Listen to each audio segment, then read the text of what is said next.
Okay guys, so here's something else that I want to show you. This will help you to visualize how the log's going to cut better and everything. And this is what I am seeing or doing when I go and cut the log. Okay, so I look at this log and I know it has a bend in it. It's obvious the bend is the worst is right here. The way I've done that is I put these two blocks on here with a string. It's resting on the bark. The barks are going to be about the same thickness no matter what around the tree. So if I measure here, okay, the worst I've got there is 1.5 inches. So here's what that means. Now at this end here, if you have your square, grab that square.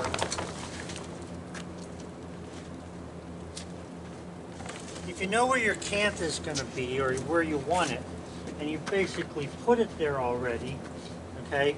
Now, I'm going to leave this end stick up just so you know where the edge of it is. If I measure out here, I have 3 inches to the edge of this, okay? 3 inches. Now, because that log goes in there, that means that it's going to be 1.5 inches less. So instead of having the round bark being 3 inches away from here, I now only have it 1.5 inches away. And you have to be careful that that 1.5 inches away in the curvature isn't cutting off the corners of your cant. Because if it cuts off the corners of your cant, you're usually in not good shape. Now here's what I can tell you pretty much for certain. Not positive, but it's pretty much. If you have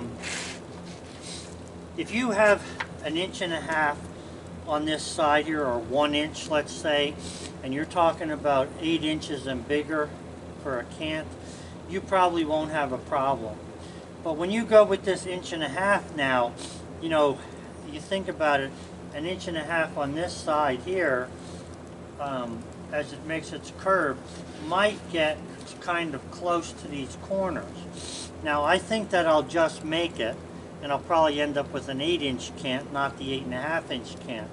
Just remember that when you do the measuring and you check the size of your cant, that math that you use hopefully is correct to figure out what the cant should be is not lying to you. It's telling you the truth. Okay, so that 8-inch cant, you know, that you're going to have, which is like right here, from that end it comes over 8.5. It's not going to hit my corners, I can tell you that. But let's say this had a 3-inch bend in it, and you were trying to cut, you know, the length out of it. What would happen is you would cut the corners of the top of your cant. You would lose them at that end. At this end, because it's bigger, you probably will regain them again, but you're going to lose them in the middle here when you go to cut through. You won't lose it at that end, you won't lose it at this end, you'll lose it in the middle.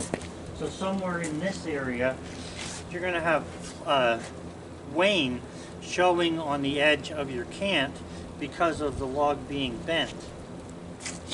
Now, how do you fix that?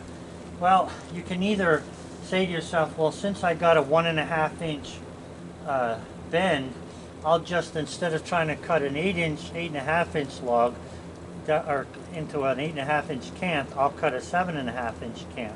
You could do that if you're looking for pure good wood without any wane on it. However, you know, there's always the possibility that you're going to make a little bit of a mistake because of how the log is bent. But that's basically how you figure out whether you're going to get a full cant or not. So sometimes when you're cutting, I have people come and they'll tell me the logs are this big, I should get this much board footage, and they want all the board footage they can get. They don't care about the money, they don't care what it costs to get it, they want it all. Well, if they measured this, and let's say the log was rolled back, it was on a pile, and they didn't see the bend in it, they may not realize that they're going to lose a little bit. Now most people understand this, guys who cut know that it's not a perfect science, because of the logs being different, and they'll work with you. So all I'm saying is, if they don't work with you because they don't know that it's bent or whatever, then you're going to have to explain it to them. A lot of times, longer lengths, like let's say you're cutting 16 footers on this mill here, especially if you're cutting 16 footers and you end up with a, like say, 3 or 4 inch bend at that end, it gets worse as the log gets longer, because the longer the log goes, like right now this log is saying that that end is out 1.5 inches, so is this end 1.5 inches this way from the center of the log. But if you have a 16 footer and it has a 1.5 inch bend in it, you might find out that those ends that are sticking out there might be 3 or even 4 inches or whatever bigger or further away from center. And that's a lot harder. You know, in other words, here you have your cant, you're up here, and you come all the way over with it, and that one over there is sticking out or bending so far that it's actually around the backstop. You're not going to get an 8.5 inch cant out of that. You got to understand that. Okay, and I saw some guy on YouTube where he took a saw and he made the saw cut with the log.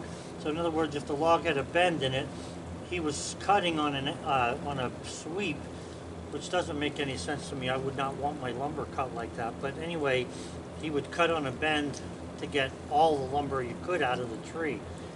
You know, sometimes if you can't face the facts of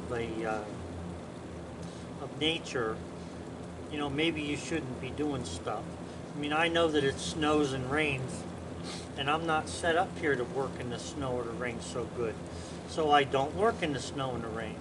You know, I can't get mad because it's raining and I want to cut unless I'm going to build a roof over this. That's what I have to do. I'm not interested in that. I like working in the sunshine. But anyway, I'm just saying, so you have to be really careful about these bends, okay? This bend on a 16-foot log might make this measurement here huge. It could be, you know, 4 inches, 5 inches, but regardless, the way I have the string on there, you can do the same thing. Just put the string on from one end to the other and get your measurement of how bad the bend is. And that'll tell you what size cant then, what you should deduct off your cant to come up with a proper, good cant with no wane on it. And a straight cant. So that's, you know, pretty much how you use the string. And the problem with me is I don't really use the string. All I do is stand like where the camera is. I look down through here and I can see just from the metal that it's off about 1 inch or so. Now if it's really bad, then I'll do something else. I'll cut it out somehow. And that's why sometimes, you know, I'll cut out of a 16 footer, I'll cut it in half. Believe me, I would love to have some 16 foot lengths and stuff. 24 footers I like too. But you can't cut on an angle and expect to have the same amount of wood. And sometimes it's not worth trying to play with. So anyway, and I'm not saying you can't do it. I'm just saying, you know, this is how I think my way through this thing before I start cutting. So now when I go to cut this log, I'm going to want to make sure that where I have the string is, you know, turned down so that this string is flat and against the back stops. Or I can turn it straight up and also cut. But I find that having that string where the worst of the bend is, either to the side or straight up or straight down, is better. Now it's easier to put it to the side, and the reason I'm saying that is because if you put it up, the log can roll over. If you put it down, the log can roll over. You know, the logs, if you put the bend down, like not this side of the bend, but this side of the bend, if you put it straight down, you're going to end up with the log teetering this way. If you put the log the opposite way, with this side down, you're going to have, it'll be more stable because this end and that end will be on the bunk rail. But if you let it go, it's going to flop, you know, one way or the other. So if it's against the backstops, it should be okay. But if you're not against the backstop and you don't have a a dog up, you could roll the log right off the sawmill. So anyway, that's what I do to determine what I'm going to get out of a certain size log. I do not use the big end to measure that. I always use the small end.